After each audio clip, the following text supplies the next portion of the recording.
विकास का पारिस्थितिकी मॉडल। और यहां से प्रश्न सामान्यतः यहां से प्रश्न पूछता है वो, क्योंकि यहां से वो आपको कंफ्यूज करने का प्रयास करता है। तो इसके प्रतिपादक लिखेंगे ब्रॉन, सॉरी उसका नाम ही लिखो, यूरी ब्रॉनफेन ब्रैनर।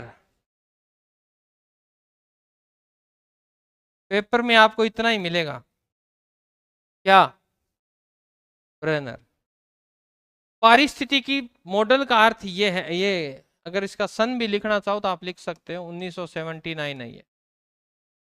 अगर इसकी बात करें, हमारे आसपास का जो वातावरण होता है वही बात है, वो हमें क्या करता है? प्रभावित करता है। ये कहता है कि हमारे आसपास 5 ही प्रकार का वातावरण पाया जाता है, और जो बालक को सबसे ज्यादा क्या करता है? प्रभावित करता है। तो हो सकता है वो ये पहला प्रश्न यही पूछ ले, किसके कौन है प्रतिपादक? तो पहला प्रश्न ये हो गया। दूसरा, कितने प्रकार की अवस्थाएं बताई हैं? तो 5 प्रकार की। तो लिख लीजिए इसमें, देखो इनके अनुसार पारिस्थितिकी मॉडल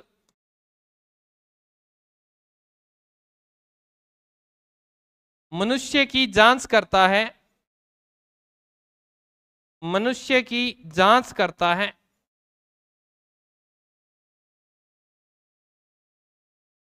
कि मनुष्य जिस विशिष्ट वातावरण में रहता है, करता है कि मनुष्य जिस विशिष्ट वातावरण में रहता है, जिस विशिष्ट वातावरण में रहता है,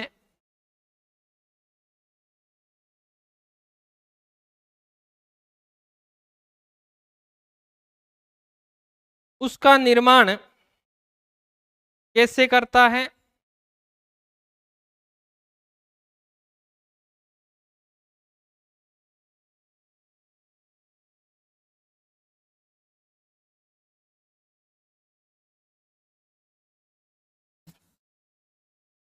उसका निर्माण कैसे करता है?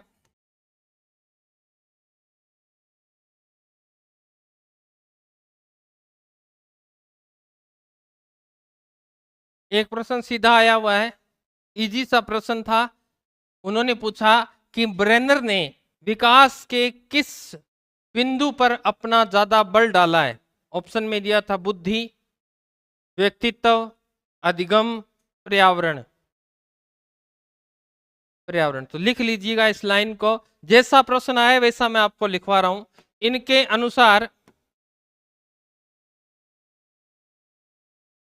अनुसार पर्यावरण की भूमिका, इन्वायरमेंट की, परिवेश की, पर्यावरण की भूमिका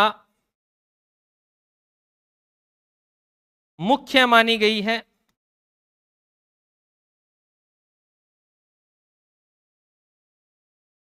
मुख्य मानी गई है। इन्होंने बालक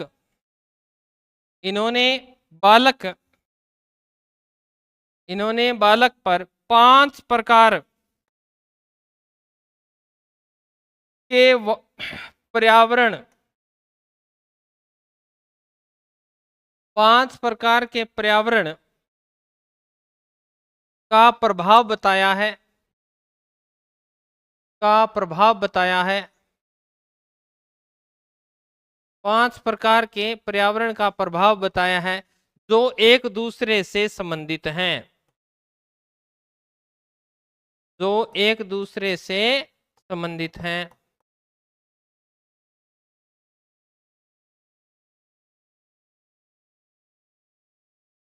कौन कौन से हैं?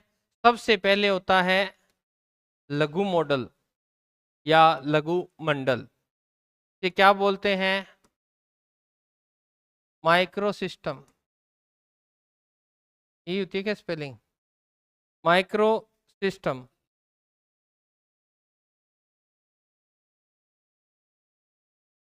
अगर बात करें तो ये सबसे पहला है। अब मैंने अभी बता के गया पूर्व में कि सबसे पहले का अर्थ है कि जहां पर बालक ने जन्म लिया है वो क्या है, लघु मंडल है। वहां एक लिमिट के अंदर उसे शिक्षा दी जाएगी, लिमिट के अंदर उसके साथ व्यवहार किया जाएगा। माँ कितना का व्यवहार करेगी, पिता कितना का व्यवहार करेगा, तो वो चीजें हैं वो लिमिट की है। तो सबसे मध्य या सबसे भीतरी भाग कौन सा है, माइक्रो सिस्टम है, याद रह जाएगा। तो लिखें यह पारिस्थितिकी तंत्र का, पारिस्थितिकी मॉडल लिख दो, तंत्र लिख दो, ठीक है, का सबसे भीतरी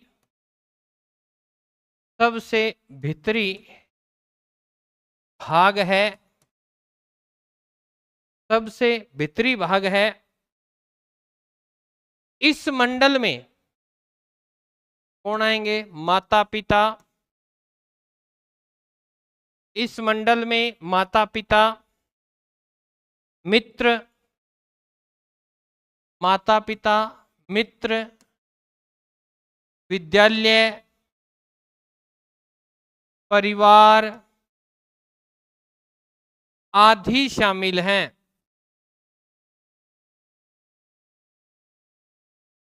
अलग अलग विद्वानों ने अलग अलग बातें कही हैं। तो इस सबसे पहला कह दो। अब कैसे है, सबसे भीतरी भाग का अर्थ है कि ये इतना ही होता है, ठीक है।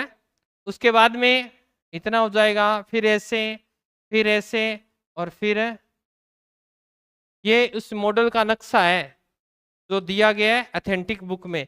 तो सबसे पहला भाग जो है ना, ये क्या है, माइक्रो सिस्टम है, सबसे छोटा है ये, क्योंकि इसका सीमित ही दायरा है।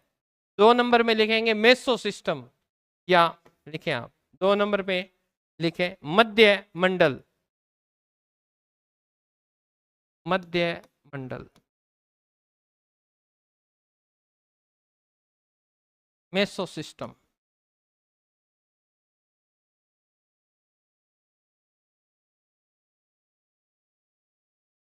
ये जो है ना ऊपर वाला, इससे संबंधित ही क्या है, नीचे वाला है। इसके अंदर जितने भी नाम आए हैं उन सबके साथ जो रिश्ते नाते संबंध हैं वो किस में आएंगे, मध्य मंडल में। बस इतनी ध्यान रखना। तो इसमें लिखें यह लघु मंडल, यह लघु मंडल के बीच के रिश्तों, संबंधों,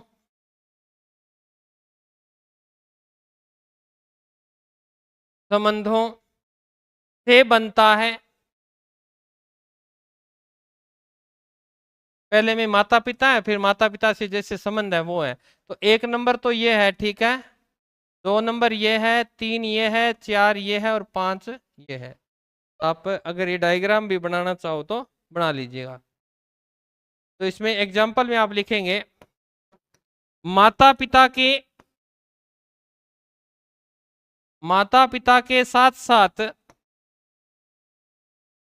शिक्षक का भी प्रभाव पड़ता है, प्रभाव पड़ता है। इससे बालक में, इससे बालक में निर्णय शक्ति, डिसीजन पावर जिसे बोलते हैं, निर्णय शक्ति, पहल शक्ति, किसी भी काम को आगे बढ़कर करने की शक्ति जो होती है, पहल शक्ति, कि इस काम को मैं करूंगा। ये आता है ना इस अवस्था में, बालक जो कहता है कि अरे ये काम कौन करेगा, कहता मैं करूंगा जी। तो निर्णय लेना, पहल करना, और बालक की उपलब्धियों का विकास होता है, और बालक की अचीवमेंट देता है बालक, यहां पर बालक की उपलब्धियों का विकास होता है।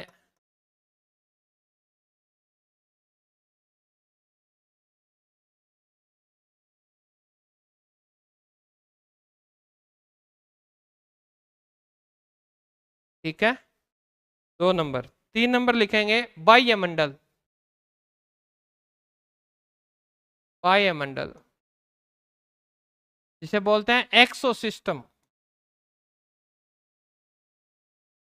क्या बोलते हैं? एक्सोसिस्टम।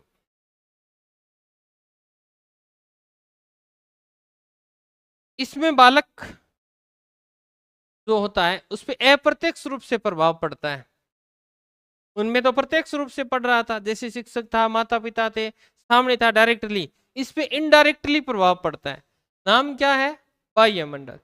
जैसे अप्रत्यक्ष रूप से कैसे पढ़ता, आप बताइए। और ये प्रश्न पेपर में पूछा गया है, पूर्व का पेपर उठा के देख लीजिएगा। जैसे जहां आपके माता पिता काम करते हैं, माता पिता का कार्यस्थल, धार्मिकता, इन चीजों का बालक पर अप्रत्यक्ष रूप से प्रभाव पड़ता है। कैसे?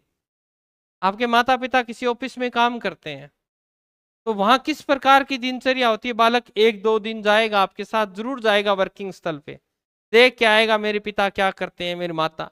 तो वहां का जो वातावरण है, आप देखेंगे कि आप वहां पर काम कर रहे हैं, आपके ऊपर एक सीनियर अधिकारी है, तो क्या बालक आप वाली पोस्ट पे जाना चाहेगा? तो सीनियर वाली पे। वो आके पूछेगा, पापा वो आपको क्यों कह रहा था, आपने उसको क्यों नहीं कहा? तो यानी वो इस तरह के प्रश्न पूछता है। उसकी मानसिकता में आता है कि मुझे किसी के नीचे दबकर काम करना नहीं है। आता है कि नहीं आता? धार्मिकता की बात ले लो। जैसे हम जाते हैं मंदिर में, जाते हो, मंदिर में जाते हैं, तो मंदिर में जाने के बाद हम सिर झुकाते हैं, हाथ धोते हैं, पैर धोते हैं, तो वो वैसा देखता है, देखता है, और फिर वो वैसा का वैसा करता है कि नहीं करता धार्मिक स्थल पे। अब मंदिर है, एक साइड में गुरुद्वारा है, तो वो मंदिर में ही जा रहा है ना, गुरुद्वारे में क्यों नहीं गया? क्योंकि उसके माता पिता कहाँ गए हैं, वो वहीं जाएगा। धार्मिकता प्रभाव पड़ता है तो उसको पता है इसमें भी भगवान है, इसमें भी भगवान है। मस्जिद में भी जा सकता है, गिरजाघर में भी जा सकता है, परंतु वो देखता है कि मेरे जो पहले वाले लोग हैं वो कहाँ जा रहे हैं। तो ये प्रश्न पेपर में इस तरह पूछा गया कि माता पिता का जो कार्यस्थल होता है वो किस मंडल में शामिल है। तो ध्यान रखिएगा वो किस में है? एक्सो मंडल में शामिल है। आप लिखेंगे इसमें, इसमें बालक को, इसमें बालक को,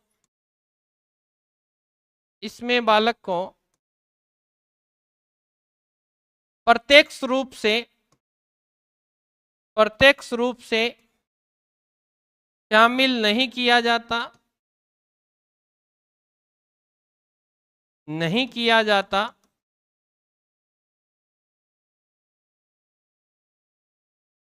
इसमें बालक के माता पिता, इसमें बालक के माता पिता, माता पिता के कार्यस्थल यानी ऑफिस वगैरह जहां वो काम करते हैं, कार्यस्थल, धार्मिक स्थल, धार्मिक स्थल, सामाजिक संस्थाएं,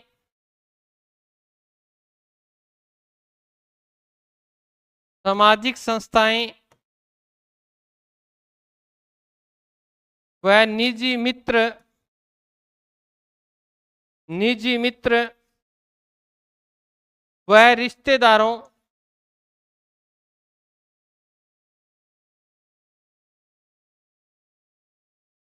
रिश्तेदारों को शामिल करता है। यानी कौन सा, अब देख लो, तुम कहते हो तुम्हारे नाम याद नहीं है, कैसे याद नहीं है? हमें तो गुरुजी पढ़ते हैं याद नहीं होता, यही बात कहते हो बार बार, हम पढ़ते हैं याद नहीं होता, आप याद करना नहीं चाहते। ये क्या कह रहे हैं देखो, सामाजिक संस्थाएं, निजी मित्र, रिश्तेदार, ये सब चीजें आप बता दोगे। कैसे? तेरे मामा जी कितने हैं? 2 हैं। उनकी कितनी संतान है? 2 संतान है। नाम याद है सारों के? उनकी शादी हो गई? छोटे हैं अभी? तो जब उनकी शादी हो जाएगी तो आपको उनका भी ससुराल याद रहेगा, रहेगा ना? उनके कितने बेटे हैं वो भी याद रहेगा, वो कहाँ काम करते हैं ये भी आपको पता है, आपके मामा जी क्या काम करते हैं, आपके नाना जी, मामा जी के परिवार में सब पता है। ये काका, मामा का काका का लड़का है ये, वो कौन सी फैक्ट्री में लगा है, क्या काम करता है, ये सब मस्तिष्क में याद है कि नहीं है? और फिर तुम कहते हो पर्सन याद नहीं होता। क्यों नहीं होता? क्योंकि आपने उनको यथार्थ के साथ नहीं जिया है, आपने उसमें अपनी रुचि नहीं दिखाई है। वो कहता है कि जितने भी निजी मित्र हैं, निजी संस्थाएं हैं, कोई भी रिश्तेदार है, उनका जो कार्यस्थल है वो सब आपको याद है, कि वो कितनी दूर की रिश्तेदारी में हो। अगर कोई व्यक्ति ज्यादा फेमस है ना, तो फिर आदमी उससे संपर्क बढ़ाने का प्रयास करता है, कहता है ये मेरे बुआ के लड़के का, बुआ के लड़के का मामे का बेटा है। कितनी लंबी रिश्तेदारी निकल आई है। किस लिए? अगर आप फेमस हो तो उसी प्रकार क्या काम करता है, ये पढ़ाता है। ये क्या काम करता है? उस फैक्ट्री में लगा है, होंडा वाली में है, इसमें है, वो सब जैक लगाने के फॉर्मूले हैं। तो ये वृद्ध मंडल होता है, ठीक है। तो ये आप सॉरी बाह्य मंडल, चौथा होता है वृत्त मंडल, वृत्त मंडल, बृहत मंडल, जिसे हम बोलते हैं मैक्रो सिस्टम। अब ध्यान दे लेना, ये नाम देख लो इनके, माइक्रो, मैक्रो, ये क्या है? मैक्रो। नाम कितने क्लोज क्लोज है, ये देखो। वृत्त का अर्थ क्या होता है बेटा? बड़ा, यही होता है ना, बड़ा। और बड़े के अंदर देखें तो कौन आ जाएगा? आपका समाज, आपका देश। देश में कौन कौन सी संस्कृति है, वो सब आएंगी। आपकी शादी किस प्रकार होती है, सिखों की शादी किस प्रकार होती है, मुस्लिम वर्ग में किस प्रकार होती है, ईसाइयों में कैसे होती, यानी सब चीजों का आपको क्या होने लग जाएगा? ज्ञान होने लग जाएगा।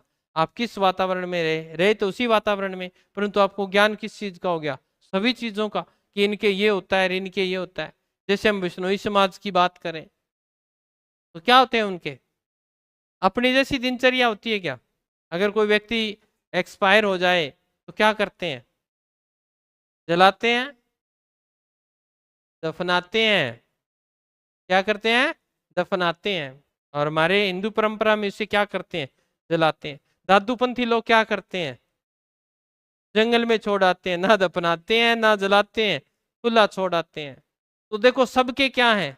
ये कब ज्ञान आया हमें? जब कौन से मंडल में आए हम? वृत्त मंडल। तो इसमें लिखेंगे, इसमें सामाजिक परंपरा, इसमें सामाजिक परंपरा,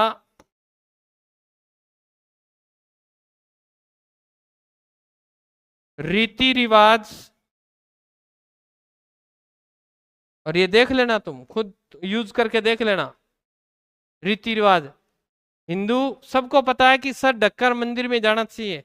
हिंदू अपने वाले मंदिर में सीधा चला जाता है ना, परंतु जब गुरुद्वारे में जाता है तो सर ढककर जाता है। देखो संस्कृति का प्रभाव है कि नहीं? क्योंकि वहां अनिवार्यता है, और अपने जो मंदिर है उनमें कोई अनिवार्यता नहीं है। ढको तो ढको, ना ढको तो ना ढको, कौन रोकने वाला है? परंतु वहां रोकने वाले हैं। इसलिए आप थोड़ा ध्यान रखा करें।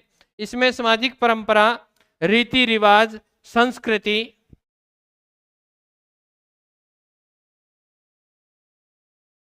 आधी बालक को प्रभावित करती है, आधी प्रभावित करती है। यहां बालक प्रत्यक्ष व अप्रत्यक्ष रूप से शामिल होता है। अब ध्यान रखना, पीछे वाले में क्या था? अप्रत्यक्ष रूप से था, प्रत्यक्ष रूप से नहीं था, परंतु यहां प्रत्यक्ष रूप से शामिल रहता है। अब दादूपंथियों को कौन कौन जानता है? कौन कौन मिला हुआ है उनसे? मिला है कोई? नहीं मिला ना? फिर आप भी उनकी संस्कृति को कैसे जानते हो? कभी देखा है? नहीं देखा। तो किस रूप से शामिल हो गए फिर आप? हो गए ना, जो चीज आपने देखी है वो तो प्रत्यक्ष है ही। फिर तो वही ये कह रहा है कि जब आपका मंडल जो होगा, वातावरण होगा, बड़ा हो जाएगा, दायरा क्या हो जाएगा? बड़ा हो जाएगा। आप इस तरह से एक्सप्लेन करने लग जाओगे, वो क्या कहलाएगा? आपका वृत्त मंडल कहलाएगा। और लास्ट लिखिएगा घटक मंडल, 5वां लिखेंगे। घटक मंडल, घटक मंडल। कोरोना आया था क्या?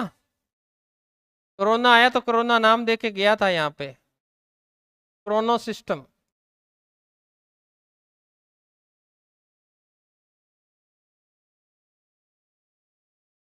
इसमें बालक सभी चीजों को शामिल करता है, देश में क्या हो रहा है, पड़ोस में क्या हो रहा है, विदेश में क्या हो रहा है, ठीक है, पूरा घटनाक्रम क्या करता है, तैयार करता है।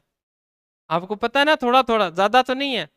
आपके परिवार में क्या हो रहा है आपको पता है, आपके आस पड़ोस में क्या हो रहा है ये भी पता है आपको। फिर आप बाहर निकलते हैं तो कोचिंग में क्या हो रहा है ये भी पता है, देश के अंदर क्या हो रहा है ये भी पता है आपको, और विदेश में क्या हो रहा है ये भी थोड़ा थोड़ा जानकारी है, ज्यादा तो नहीं है। तो यानी क्षेत्र क्या हो गया वातावरण का, बड़ा हो गया। विदेशों के अंदर आज गर्भ के अंदर जो बच्चा है ना उसको भी पढ़ाया जा रहा है, इतनी टेक्निक विकसित हो गई है। और हम तो 3 साल के बाद में लगाते हैं बच्चे को स्कूल में, वो गर्भ के अंदर ही। और भारत के अंदर भी ऐसी शुरुआत हो चुकी है इंदौर विश्वविद्यालय में, जब बच्चा गर्भ में होगा उसी समय उसे ज्ञान दिया जाएगा गणित का और विज्ञान का, पेट के अंदर ही पढ़ाना शुरू कर दिया है इंदौर विश्वविद्यालय ने, ये शुरुआत कर दी है। अब आपको तो नहीं पता था, और वो तो मेरे को पता कैसे पड़ेगा, मैं खुद थोड़ी बता सकता हूँ। मैं तो कभी ये अनुभव होगा तो अपन पढ़ा के देखेंगे, बच्चे होंगे उस समय देखेंगे कोई। चलिए लिखिए इसमें, इसमें बालक विकास की, इसमें बालक विकास की कालानुक्रमिक,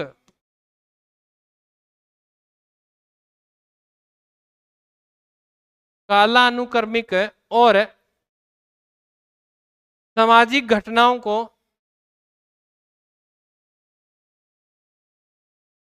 सामाजिक घटनाओं को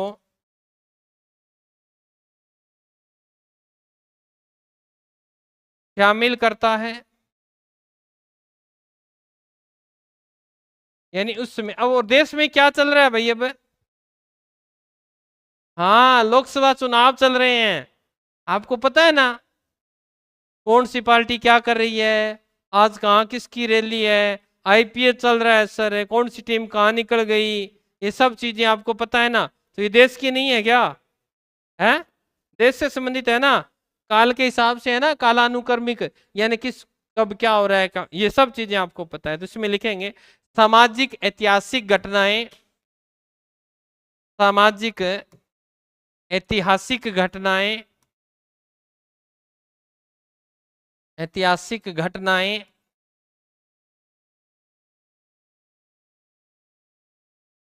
जैसे, अब बताओ, मैंने ऐतिहासिक घटना कह देता तो हिस्ट्री से संबंधित हो जाती है, परंतु मैंने आगे शब्द क्या लगा दिया। अब बताओ, ऐसी घटना जो समाज की ऐतिहासिक घटना हो वो भी बालक के विकास को प्रभावित कर देती है। बताओ, जैसे आपके माता पिता का संबंध विच्छेद हो जाना, तलाक हो जाना, माता पिता में से किसी एक का क्या हो जाना, एक्सपायर हो जाना, तो ये क्या प्रभावित नहीं करेगी वातावरण में। तो इसमें लिखेंगे, एग्जाम्पल में लिख लो, ऐतिहासिक घटना में लिखो माता पिता का संबंध विच्छेद हो जाना, माता पिता का संबंध विच्छेद, तलाक हो जाना, एक नंबर। दूसरा, आर्थिक आघात लगना,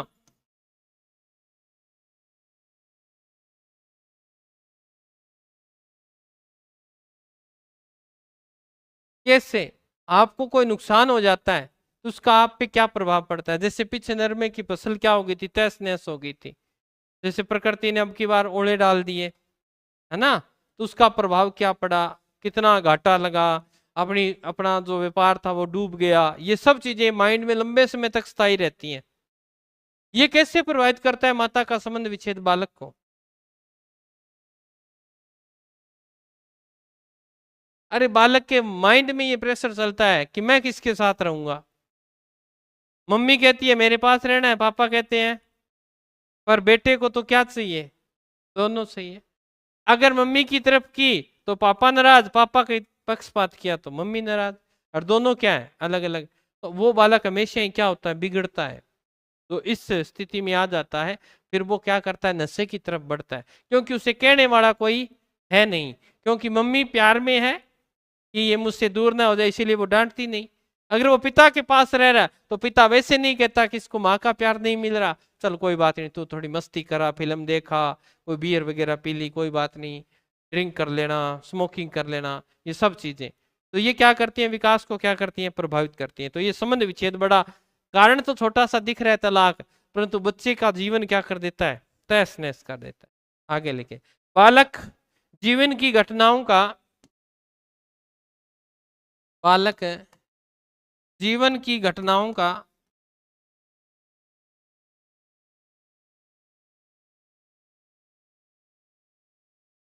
विश्लेषण कर, जीवन की घटनाओं का विश्लेषण कर अपने व्यवहार का प्रदर्शन करता है।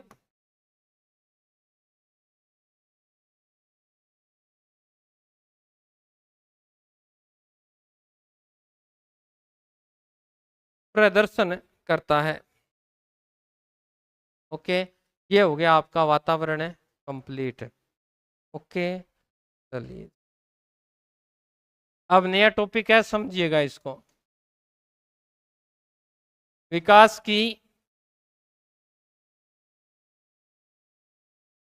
अवस्थाएं। ये सारा नहीं करवाऊंगा मैं, जो आपके लगता है वही करवाएंगे ओनली, ठीक है। तो कौन सी अवस्था लगती है, हाँ तो पन्ने बेटा बचा लो, जितने बचा सकते हो उतने पेज बचा लेना है, ठीक है, पेज बचा लो। नया टॉपिक है, कहने का अर्थ होता है जो नए नोट्स बना रहे हैं वो नए पेज से लिखें। न्यू टॉपिक का अर्थ बोलने का अध्यापक का ये होता है। तो विकास की अवस्थाएं, देखिए विकास की अवस्थाओं की बात करें तो प्रत्येक व्यक्ति ने अलग अलग बताई है, हम पढ़ भी नहीं सकते, इतने विद्वानों ने बता रखी है, परंतु हम वही पढ़ेंगे जो सर्वमान्य होगी, जिस पे साइकोलॉजी चलती है, जिसे सभी लोग मानते हैं, उस विकास की अवस्था को पढ़ेंगे, उनका वर्गीकरण पढ़ेंगे। ऐसे तो हम कह देंगे गुरुजी कोल सैनिक की करा दो और लोक की करा दो और उसकी करा दो और ये करा दो, नहीं, जो अपने काम की है, जिस पे साइकोलॉजी चलती है, हम वही पढ़ेंगे। विद्वानों की कोई कमी नहीं है, वर्गीकरण बहुत सारे किए गए हैं, कहीं आवश्यकता नहीं है। तो अपन सबसे पहले सर्वमान्य जो वर्गीकरण है वो पढ़ लेते हैं। सर्वमान्य वर्गीकरण किसका है भाई, किस विद्वान का सर्वमान्य वर्गीकरण माना गया है, हम लिख देते हैं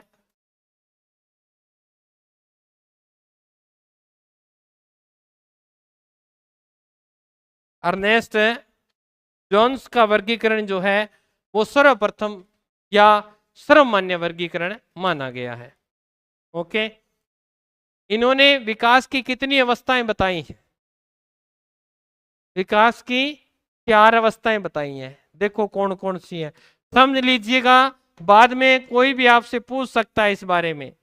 तो पहली है शेषावस्था, दूसरी बाल्यावस्था, और तीसरी किशोरावस्था, और चौथी है प्रौढ़ावस्था। यहां से वो प्रश्न पूछता है आपको, अब इसको आपको डिटेल से समझना है इसको। किशोर अवस्था का समय काल कितना है, अब ध्यान रखिएगा, यहां से आपको उलझाना शुरू, किताबों ने क्या कर दिया, यहां से उलझाना शुरू कर दिया। अब देखो ओरिजिनल लिख देता हूं, फिर आपको समझाएंगे। ये लिखता है जन्म से कितना, 6 वर्ष, जन्म से कितना है। अब कई किताबें क्या करती है, अपनी विशिष्टता दिखाने के लिए यहां 0 कर देती है, कितनी कर देती है 0।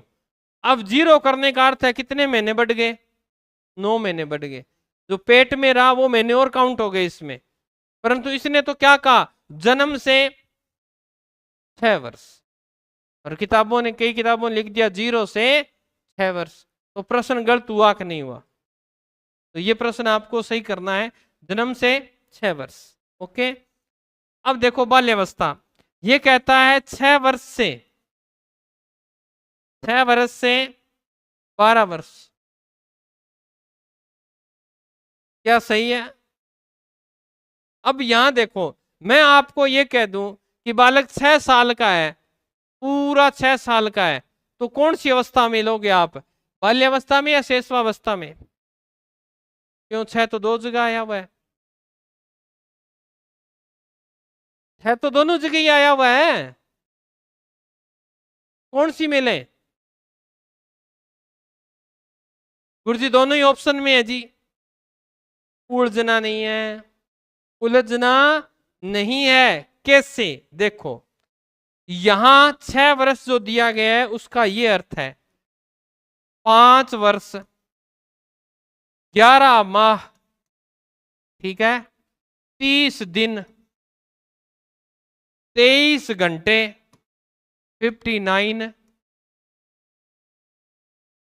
हो गया मिनट, यानी 1 सेकंड कम है 6 वर्ष से। इसीलिए इतना लंबा न लिख कर उसने क्या लिख दिया? ये प्रश्न आपको आपने पूछना था मेरे से, मैंने पहले ही बता दिया आपको। तो ध्यान रखना, अगर वो 6 का कह रहा है तो पूरा 6 का कह रहा है तो यहां आएगा। ओके, याद रह जाएगा। चलिए, किशोर अवस्था, और किशोर अवस्था का समय काल है 12 से 18 वर्ष। परंतु इस विद्वान ने इसे 2 भागों में बांटा है। किसको? किशोर अवस्था को। एक को नाम दिया है पूर्व किशोर अवस्था, एक को नाम दिया है उत्तर किशोर अवस्था।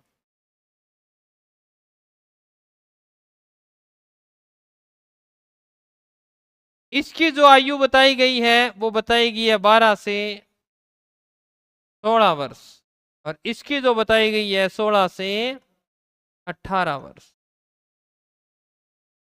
ठीक है, अब प्रौढ़ावस्था की बात करें तो 18 वर्ष से अधिक, कितना ही हो सकता है, उसको सारी को इन्होंने क्या नाम दे दिया है? प्रौढ़ावस्था। तो ये सर्वमान्य वर्गीकरण है, सभी लोग इसी वर्गीकरण को मानते हैं, और साइकोलॉजी क्या चलती है? इसी वर्गीकरण पर है चलती है। तो ये सर्वमान्य वर्गीकरण है। एक तो याद रह जाएगा इतना। तो उसके बाद में अपन पढ़ेंगे रोस का वर्गीकरण, और ये फेवरेट किसका है? ये एच टेट का जो एग्जाम होता है ना हरियाणा के अंदर, वहां इसका वर्गीकरण आता है। राजस्थान वालों का फेवरेट कौन सा है? जो भी करवा के गया, अर्नेस्ट जोन्स का वर्गीकरण। हरियाणा के अंदर 2 नंबर रोस का वर्गीकरण। ये वर्गीकरण बड़ा उनको बड़ा अच्छा लगता है, और यहां से हर बार प्रश्न पूछता है। ठीक है, तो इसने कितनी अवस्थाएं बताई हैं? तो पहली अवस्था इसने भी क्या बताई है? शेषवावस्था बताई है। दूसरी बाल्यावस्था बताई है, और तीसरी किशोरावस्था बताई। 3 ही बताई है, परंतु समय अलग अलग बताया है। कैसे? अब देखो, इसका जो समय बताया है उन्होंने, वो 1 वर्ष से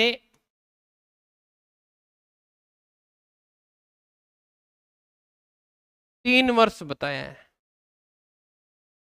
और जो प्रश्न आता है वो इस अवस्था से आता है। ये बताया है 3 से 12 वर्ष, परंतु इसको इन्होंने 2 भागों में बांट दिया। एक को नाम दे दिया पूर्व बाल्यावस्था, और दूसरी को नाम दे दिया उत्तर बाल्यावस्था।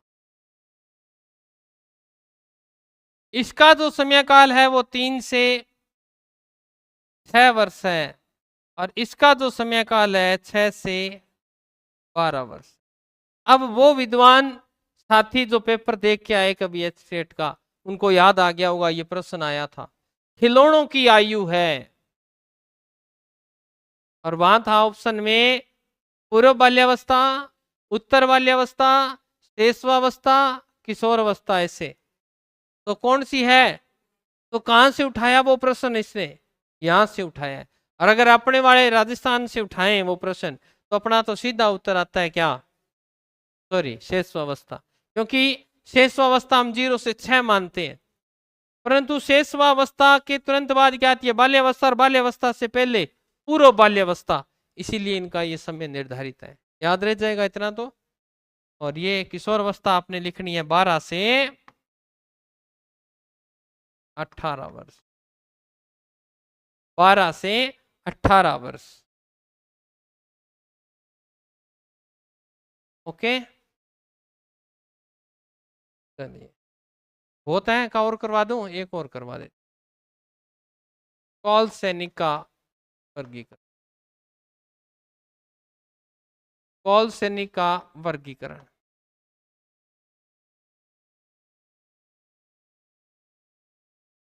अब ध्यान रखिएगा, कॉल सैनिक के वर्गीकरण की बात करें, कितने भागों में बांटा है इसने? कितने भागों में बांटा है? 9 भागों में बांटा है। कितने? पहले ने कितने में बांटा? 4 में। रोस ने कितने में बांटा? 3 में। और इसने 9 भागों में। तो सबसे पहले जो भाग है इसका, इसने कुछ नहीं छोड़ा। ये पहले को नाम देता है गर्भाधान से जन्म तक। अब रटना नहीं है, बोल्ड पे ध्यान देना है, ताकि भविष्य में आपका ये प्रश्न कभी गलत न हो। ठीक है, हम 9 लिख लेने आपने, 2 3 4, पहले इतने ही लिख लो। बीच में आप यहां पे लिखो शेषवकाल। क्या लिखना है? अब गुरुजी शेषवावस्था लिख दें क्या? नहीं लिखना भाई, ये शेषवकाल कहता है, ऐसे याद कर लो। ये काल है ना, ये काल यहां लेके आया। क्या है शेषवकाल? कुछ नहीं, इससे पहले क्या हो जाएगा? पहले वाले को क्या कहेंगे? पूर्व। क्या कह देंगे? पूर्व। और ये शेषव का शेषव लिख दो, तो क्या हो गया? पूर्व शेषव काल। अब ये शेषव काल है, इसके बाद में आएगा वो क्या हो जाएगा? उत्तर शेषव काल है। चलो, शेषव काल। फिर हम लिखेंगे 5 6 7, इनके बीच में क्या लिख लो? बाल्यकाल। और वैसे का वैसा ही लिख दो। इससे पहले क्या हो जाएगा? पूर्व है बाल्यकाल। और एक क्या लिख देंगे? उत्तर बाल्यकाल।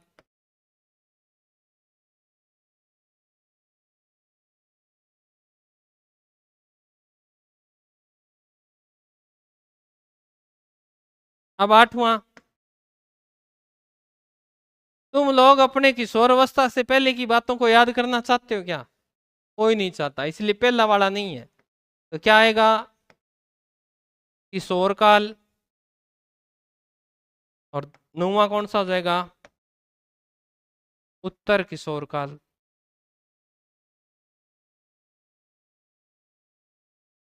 ये जो सैनिक होते हैं, ये जो सैनिक होते हैं, ये कितने तोपों की सलामी लेके मानते हैं?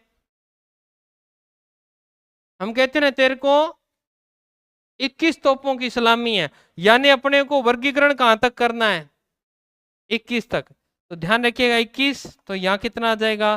15 वर्ष से लेके, यानी ये तो अपने को फिनिश करना है। अब यहां गर्भाधान से जन्म तक का समय तो सबको पता है, 280 दिन हो सकता है, 290 दिन हो सकता है लास्ट, ये तो कहीं जाने की आवश्यकता ही नहीं है। फिर हम देखें ये, तो आप यहां लिख सकते हैं जन्म से, वैसे तो ओरिजिनल जो इनकी बुक है वहां तो लिखा गया 28 दिन, परंतु अपन 28 दिन हो सकता है वो फरवरी का महीना हो, तो यहां हम 1 माह लिख सकते हैं। क्या लिख सकते हैं? 1 माह। शेषव काल का समय 1 माह से 15 माह। अब डबल करते जाना है, कुछ नहीं करना है, 15 माह से 30 माह, ठीक है। 30 माह का अर्थ क्या हो गया, कितने कितने साल हो गए, 2.5 साल। अब 2.5 साल से लिख लो 30 माह से 60 माह। अब 60 माह का क्या अर्थ हो गया, 5 साल, और 5 का हो गया 5 वर्ष से लेके 9 वर्ष तक, 3 और 6 9। अब 9 से 12 वर्ष, 3 का पढ़ा पढ़ना है बस, और 12 से 15 वर्ष, और 15 से 21 वर्ष। सैनिक 21 पे मानेगा। तो ये किसका वर्गीकरण था आपका, पोल सैनिक का वर्गीकरण था।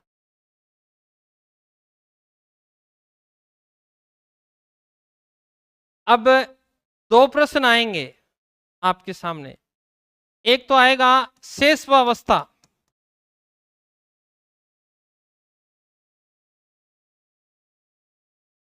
ठीक है, और एक आएगा शैशवकाल। दोनों एक ही बात है क्या, तो बताओ फिर। ऑनलाइन वाले भी उत्तर बताएंगे इसका।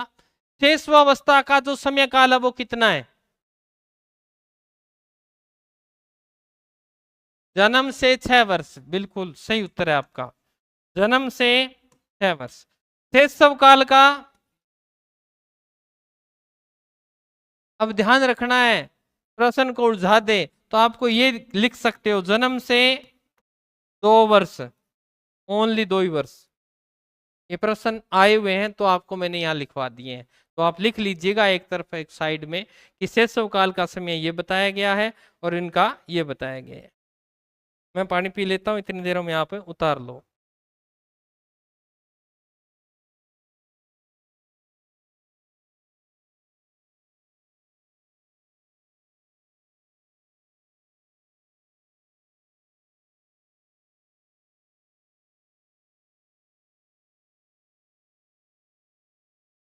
ये चीजें जब मैं एक्स्ट्रा लिखाऊं ना तो इन पे ऐसे कॉलम बना लिया करो और आगे लिख लिया करो इंपॉर्टेंट फैक्ट, क्योंकि ये पेपरों में पूछे गए हैं तो यहाँ एक तरफ लिखवा देते हैं।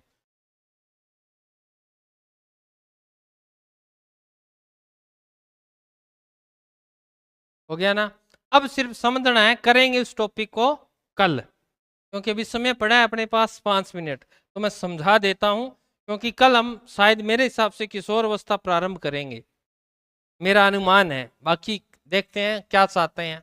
तो सबसे पहली अवस्था कौन सी होती है, गर्भावस्था होती है। सबको पता है कि जब एक शिशु माँ के गर्भ में आता है, और वही अवस्था कौन सी होगी, गर्भावस्था। तो उस दौरान बालक का क्या प्रारंभ हो जाता है, विकास प्रारंभ हो जाता है।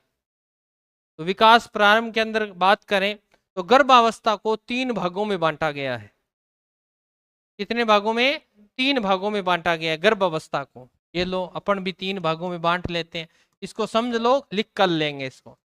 तो पहली जो अवस्था होती है इसे बोलते हैं बीजावस्था, ये बोलते हैं। दूसरी को क्या बोलते हैं, भ्रूणावस्था बोलते हैं। तीसरी को क्या बोलते हैं, गर्भस्थ अवस्था बोलते हैं, ठीक है। इसका समय देख लेते हैं। बीजावस्था का समय कितना है, 0 से 2 सप्ताह, ठीक है। और इसका फिर 2 सप्ताह से 2 माह, और इसका फिर 2 माह से जन्म तक, जन्म है तक, ओके, यही बात है। अब देखो, बीजावस्था यानी बीज का आरोपण किया जाता है, एक धार्मिक क्रिया है जिसमें अपने परिवार को बढ़ाया जाता है। माता पिता द्वारा संतान उत्पत्ति, अपनी निशानी, अपने परिवार की वंश वृद्धि करने के लिए संस्कार किया जाता है, जिसका नाम गर्भाधान संस्कार है। तो इसका जो समय दिया गया है वो कितना है, 0 से 2 सप्ताह है। यानी मासिक धर्म जब समाप्त हो जाता है, एमसी पीरियड समाप्त हो जाता है, तो उनके 14 दिन, कितने दिन है, 14 दिनों के अंदर क्या करना होता है, गर्भ धारण करना होता है। पुरानी अगर बात करें तो शुक्ल पक्ष में किया जाता था, जिसमें अष्टमी, ठीक है, पुण्यु और तेरस, ये शुभ दिन माने जाते थे, परंतु यहाँ तो सीधा बता दिया 2 सप्ताह है।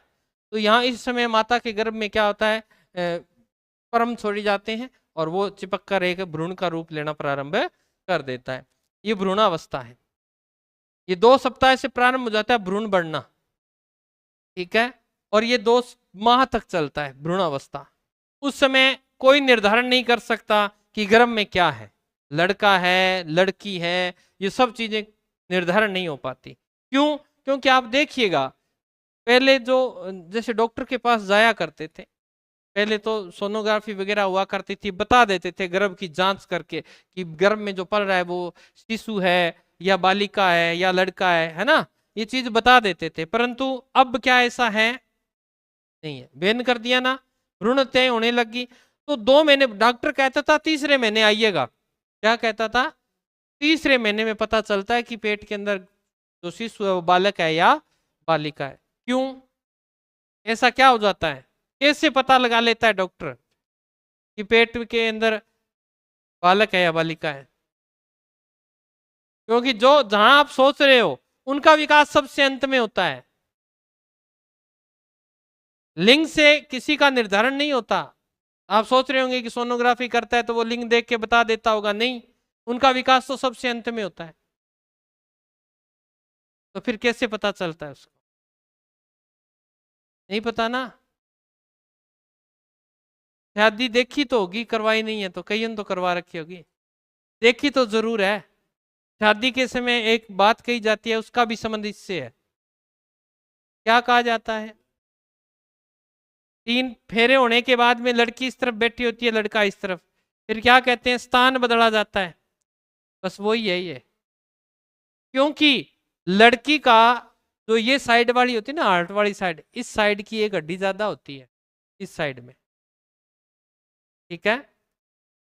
तो फिर वो पुरुष के दूसरी बाईं तरफ बैठती है और पुरुष के बाईं तरफ की हड्डी क्या होती है? कम होती है। तो फिर वो कहती है कि मैंने आज से मेरी हड्डी दे दी, हम एक दूसरे को क्या हो गए? पूरे हो गए। इसलिए उनका स्थान बदला जाता है। ऐसा नहीं है कि वो बैठी बैठी थक गई यहीं पास बैठ जाए, ऐसा नहीं है। और उसी तरह कंकाल से पता चल जाता है, कंकाल देखते हो ना, कंकाल से पता चल जाता है किस चीज का, कि लड़के का कंकाल है या लड़की का है। क्यों? क्योंकि हड्डियों की गिनती की जाती है। तो कहते हैं कि 3 माह के बाद बालक में हड्डियों का विकास क्या हो जाता है? शुरू हो जाता है। तो जो सोनोग्राफी वगैरह करते हैं वो उनकी हड्डियों को गिनकर बता देते हैं कि लड़का या लड़की। तो ये गर्भ अवस्था से कहां तक की बातें हैं? जन साइकोलॉजी कहती है, मैं नहीं कहता भाई, मैं कुछ नहीं कहता, मुझे तो जिस प्रकार का ज्ञान मिला है बता रहा हूं। कहते हैं कि वैसे तो मस्तिष्क, वैसे तो मांस का निर्माण होता है, मांस का निर्माण होता है सबसे पहले, उसके बाद में छोटी छोटी जो रज्जुएं जिसे बोलते हैं तीसरे महीने के अंत में, मैंने तीसरे महीने के अंत में बताया है, तो वहां से कच्ची हड्डियां बढ़नी प्रारंभ हो जाती है, उनको गिन के बताता है वो डॉक्टर जो होता है। ये तो ऐसे मैंने बताया आपको, 3 माह के बाद ही सोनोग्राफी वगैरह शुरू होती है। पता है ना, अभी मोदी सरकार ने एक गोली को बंद कर दिया है जो गर्भवती महिलाओं को मिला करती थी। वो क्या करती थी? शरीर के अंदर शरीर को जकड़ देती थी, इसीलिए नॉर्मल डिलीवरी नहीं होती थी, तो बंद कर दिया सरकार ने। तो चलो इस बिंदु पर चर्चा करेंगे कल, आज के लिए इतना ही। मिलेंगे कल सेम टाइम सेम जगह, तब तक स्वस्थ रहें, मस्त रहें। जय राजस्थान, जय भारत।